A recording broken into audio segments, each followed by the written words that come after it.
नमस्कार दोस्तों, रामजी टेक्निकल में स्वागत है आपका फिर से। आज का ये वीडियो है वो एग्जैक्टली एफिलिएट मार्केटिंग के बारे में है। यानी कि मैं आप लोगों को बताऊंगा एफिलिएट मार्केटिंग से पैसे कैसे कमाए जाते हैं और दूसरों के वीडियो से थोड़ा अलग आपको जानकारी देने वाला हूं। प्लीज इस वीडियो को पूरा ध्यान से देखिए। अगर आप एफिलिएट मार्केटिंग के बारे में जानना चाहते हैं और एफिलिएट मार्केटिंग से पैसे कमाने का सोच रहे हैं तो ये वीडियो बहुत ही इंपॉर्टेंट हो जाता है, क्योंकि मैं इसमें दूसरे लोगों की वीडियो से मैं थोड़ा सा अलग बताऊंगा। मैं यहाँ पर बहुत टेक्निकल चीजें नहीं बताने वाला हूँ, कॉन्सेप्ट बताने वाला हूँ।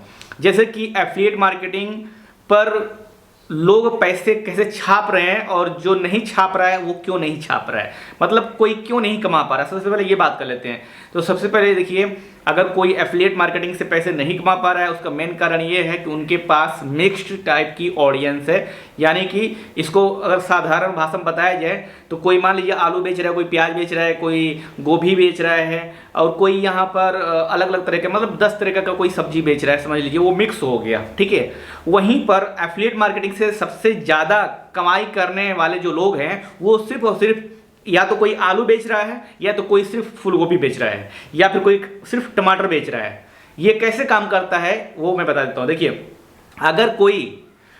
अगर कोई गोभी सिर्फ बेच रहा है तो उसके पास जितने भी पूरे दिन में कस्टमर आएंगे वो सिर्फ गोभी खरीदने वाले आएंगे।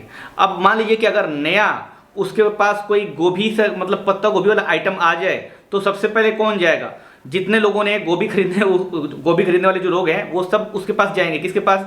जो गोभी बेच रहा था वो ये सोचेंगे कि सबसे अच्छा गोभी यही बेचता है, क्योंकि गोभी बहुत ज़्यादा ये बेचता है तो गोभी के बारे में इसके पास सबसे ज़्यादा नॉलेज है, ठीक है। तो अगर पत्ता गोभी हो या फिर गोभी का कोई भी वैरायटी हो तो लोग सबसे पहले उसको ही चुनेंगे, ना कि 10 तरह के सब्जी बेचने वाले को, क्योंकि वो मिक्स बेच रहा है तो वहां पर कोई भी प्रेफर नहीं करेगा। यानी कि एक टारगेट और यूनिक ऑडियंस किसकी बन रही है? जो सिर्फ एक चीज पर फोकस कर रहा है। वहीं पर जो आलू प्याज लहसुन मर्चा और 10 तरह का आइटम जो है बेच रहा है, टमाटर बेच रहा है, गाजर मूली सब बेच रहा है, वहां पर वो सिर्फ उसका रिटेल का ही सेक्टर है।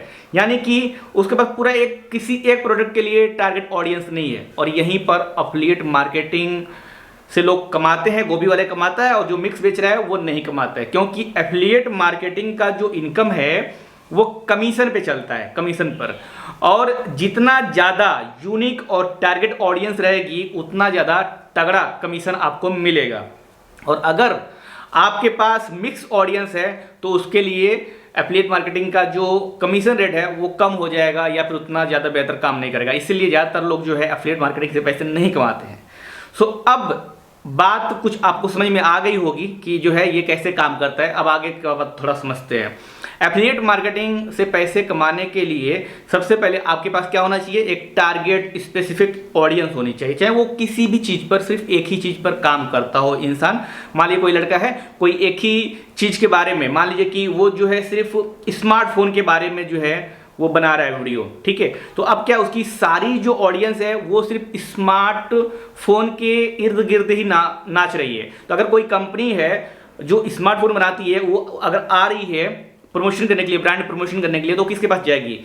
क्या उसके पास जाएगी जो कंप्यूटर भी जो है बेच रहा है, लैपटॉप भी बेच रहा है, टैबलेट भी बेच रहा है, मोबाइल फ़ोन भी बेच रहा है एंड दूसरे इलेक्ट्रॉनिक गैजेट्स बेच रहा है, उसके पास जाएगी? या फिर उसके पास जाएगी जो सिर्फ स्मार्टफोन बेच रहा है? आप खुद सोचिए कि आप किसके पास जाएंगे अगर आपको मोबाइल फ़ोन की तरह ही कोई प्रोडक्ट प्रमोट करना हो। तो आप मल्टी वेरिएंट के पास जाएंगे या फिर सिंगल वेरिएंट के पास जाएंगे? खुद सोचिए, आपको आंसर मिल गया होगा कि आप जो है सिर्फ मोबाइल वाले के पास ही जाएंगे। ऐसे ही एग्जैक्ट काम होता है कि जब आप जो है कोई ब्रांड का प्रमोशन कर रहे हैं तो आप उसी को चुनते हैं जिसके पास ज़्यादा उसी आपका मतलब जो प्रोडक्ट है उसी से रिलेवेंट जो है वो अपना दुकान चला रहा हो।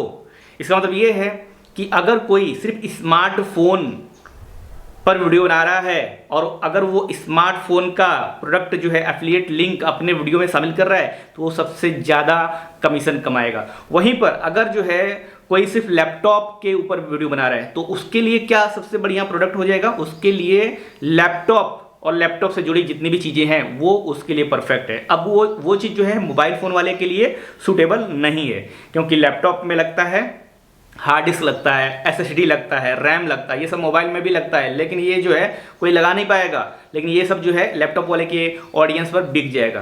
तो मैं कहना ये चाहता हूँ कि अगर आप एफिलिएट मार्केटिंग से पैसे कमाना चाहते हैं तो आपको सबसे पहले कोई ना कोई एक जो है कोर निच पर काम करना पड़ेगा। और जब आप कोर निच पर काम करते हैं, यानी कि निच मतलब वही हो गया कि सिर्फ एक ही चीज पर, सिर्फ गोभी के ऊपर ही या फिर आलू के ऊपर, जो भी आपका इंटरेस्ट, जो आपको सबसे पसंद है, उसी चीज के ऊपर आप जो है सिर्फ काम करो, तो जो है आप एफिलिएट मार्केटिंग से पैसे कमा सकते हो। वैसे बहुत सारे लोग हैं जो बड़े बड़े ऑर्गेनाइजेशन हैं वो मिक्स पर चलते हैं, लेकिन उनके पास उतनी टीम होती है जो अलग अलग टॉपिक को एक्सप्लोर कर सके। सिंगल बंदा ऐसा नहीं कर सकता। इसलिए अगर आप देखिए यूट्यूब पर भी कामयाब होना चाहते हैं तो आपको एक सिंगल ओरिएंटेड दिशा में जाना जरूरी है। मनोज डे यूट्यूब पर वायरल है। मनोज डे यूट्यूब पर क्यों वायरल है? आप देखते होंगे पहले वो टैक्स रिलेटेड वीडियो बनाता था, मोबाइल फोन टिप्स वगैरह, और फिर उसने जब पकड़ा तो वो जो है सिर्फ यूट्यूब के बारे में ही वीडियो बनाता है। फिर वो जो है दोबारा से मोबाइल के बारे में वीडियो नहीं बनाया उसने। कितने साल हो गए, अभी लोग उसको पहचानते हैं। अगर वो फिर भी ऐसा करते तो ऑडियंस बढ़ जाती है, और जब बढ़ जाती है तो कोई वीडियो देखेगा, कोई नहीं देखेगा। लेकिन अब उसका टारगेट ऑडियंस कौन है?